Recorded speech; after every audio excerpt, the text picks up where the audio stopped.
The way I see what's going on right now with Ukraine versus Russia, or Russia versus Ukraine, whichever way you want to pose it, you have to remember that everything is a trickle effect. No matter if it's happening across an ocean or two, you have to remember it's all going to trickle down to something that's going to happen to us here in the United States, here in Texas, here in Houston.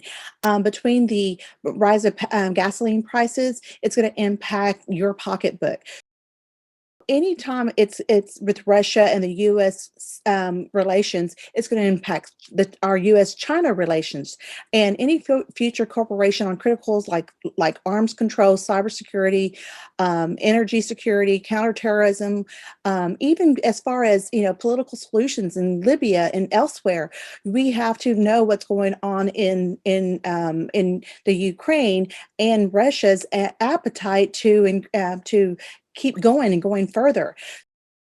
I'm generally approving of President Biden. I mean, with this Russian invasion in Ukraine, I just the thought of the previous occupant of the White House running things right now, that's such a horrifying thought to me, especially knowing the backhanded deals he tried to do to control President Zelensky, and how obviously Trump and Putin are way too tight. So anyway, I approve of Biden.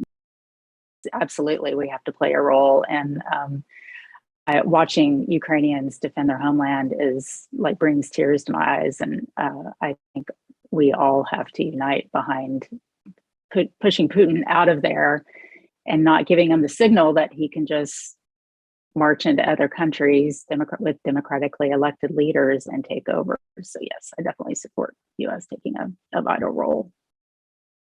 Well, I'm very concerned basically what this is going to be telling China, because if Russia can just go in and take another one of its regions, take Ukraine, there goes Taiwan. It's just an open door for that kind of a situation, and that worries me.